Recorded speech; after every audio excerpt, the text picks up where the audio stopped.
Wahi CSS Academy. So today we are going to read about rule of law. यानी क्या कानून सबके लिए बराबर है या नहीं है. Stay connected guys and let's start today's video.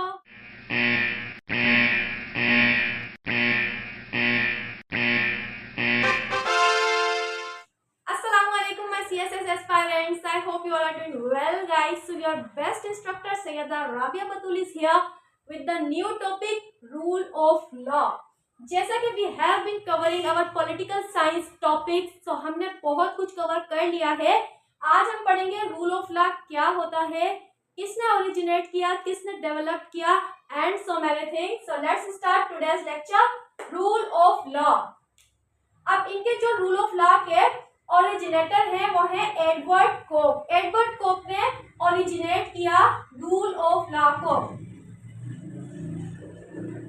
Originator, ठीक है. और जो एवी डाइसी है, ये दो नाम बहुत ज्यादा यूज होंगे और कॉमन है क्योंकि मेन एक्सपोनेंट जो रूल ऑफ लॉ के हैं वो Edward Coke and A V Dicey है. So A V Dicey developed it, तो हम यहाँ पर लिख लेते हैं developer. For example, A V Dicey is a developer of rule of law and Edward Coke is originator of rule of law. अब देखते हैं डेफिनेशन क्या होती है.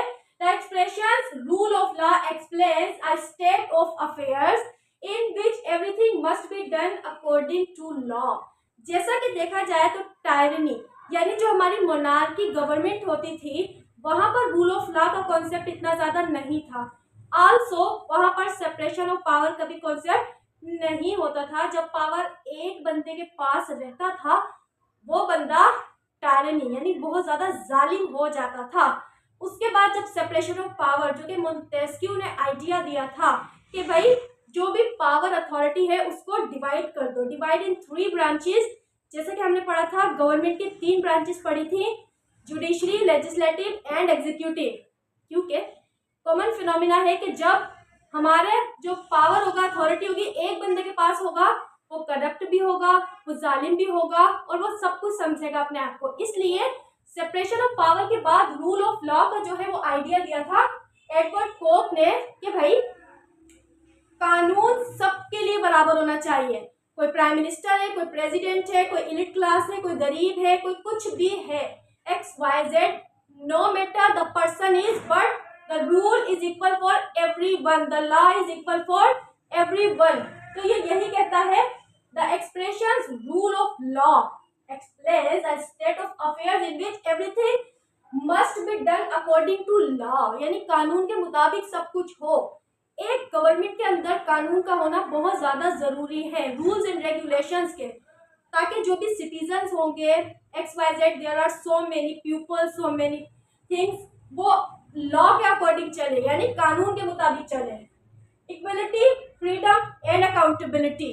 अब जैसे फॉर एग्जाम्पल जो हमारी अकाउंटेबिलिटी है यानी चेक एंड बैलेंस, कि भाई जो एलिट क्लास लोग हैं उनको वो भी अकाउंटेबल होंगे कानून के.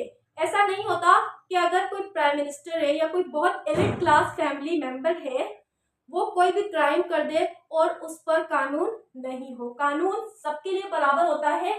वो अलग बात है कि कानून नाफिज करने वाले इदारे भी अगर करप्शन की तरफ चले जाए और एलिट क्लास को छोड़ दिया जाए, गरीबों को निशाना बनाया जाए कि अगर एक गरीब ने ट्रैफिक सिग्नल तोड़ दिया तो उस पर उसको कैद भी कर दो, उसको अरेस्ट भी कर लो, उससे जुर्माना भी ले लो. लेकिन अगर कोई एलिट क्लास का बंदा एक ट्रैफिक पुलिस को ही उड़ा दे, उसी को ऊपर पहुंचा दे, तो भी उसको छोड़ा जा सकता है. क्यों? क्योंकि वो एलिट क्लास है, उसके पास पावर है. यहाँ पर अगर हम देखें तो कानून सबके लिए बराबर नहीं है. कानून सिर्फ गरीबों के लिए है, अमीर तो कानून का मजा लेते हैं.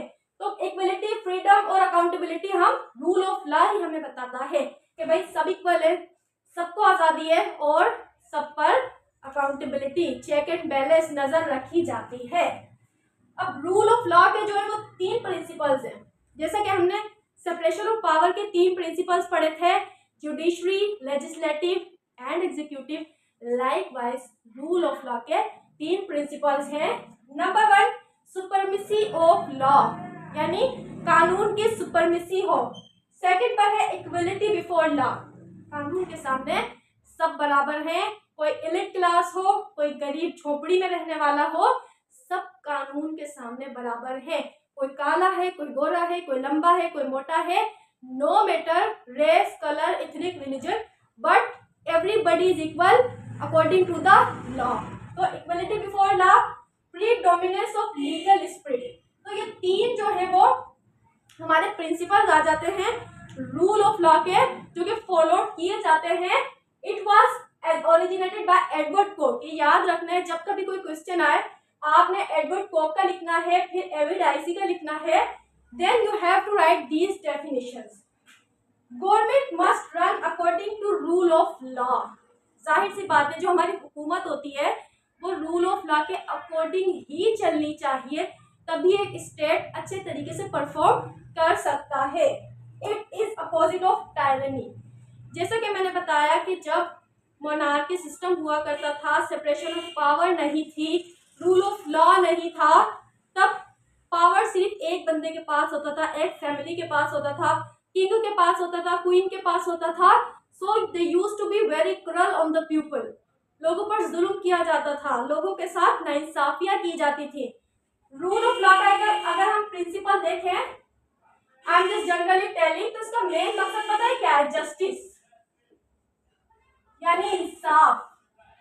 अगर किसी गरीब ने कोई जुल्म कर दिया, ठीक है, और वही जुल्म किसी अमीर ने भी कर दिया, तो बीच में इंसाफ होना चाहिए।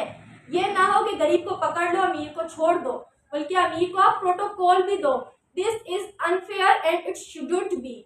जस्टिस जो है वो रूल ऑफ लॉ के अंदर हम पढ़ते हैं कि इंसाफ दिया जाए हर किसी को, कोई कुछ भी है, किसी भी रिलीजन से बिलोंग करता है, किसी भी रेस, इथनिसिटी, नो मैटर, लेकिन जस्टिस फॉर ऑल, सबके साथ इंसाफ किया जाए, सबको इक्वलिटी दी जाए, फ्रीडम दी जाए और अकाउंटेबिलिटी हो। आई होप कि आपको आज का लेक्चर बहुत अच्छे से समझ आ गया होगा। रूल ऑफ लॉ का अब हम रिकैप देख लेते हैं कि रूल ऑफ लॉ का मतलब यह है कि कानून के सामने सब बराबर हैं। कानून हमारा सुपरमेसी पर आता है, यानी कानून सबसे पहले आता है। इक्वलिटी होती है, प्रीडोमिनेंस ऑफ लीगल स्पिरिट्स होती है। फिर हमने देखा फ्रीडम होनी चाहिए, अकाउंटेबिलिटी मिलती है। हमने फिर ये देखा कि ये अपोजिट होता है टायरनी के, यानी जब रूल ऑफ लॉ किसी कंट्री में होगा तो वहां पर टायरनी नहीं होगी। वहां पर जब मोनार्की नहीं होगी तो कोई भी किंग हो, क्वीन हो, प्राइम मिनिस्टर हो या रूलर हो, वो टायरेंट नहीं हो सकता, क्योंकि लोगों को पता है कि हमारा प्रिंसिपल रूल ऑफ लॉ हमें आज़ादी भी देता है, इंसाफ भी देता है, अकाउंटेबिलिटी भी देता है और इक्वलिटी भी देता है। So remember me in your prayers. Thank you so much guys. Bye bye.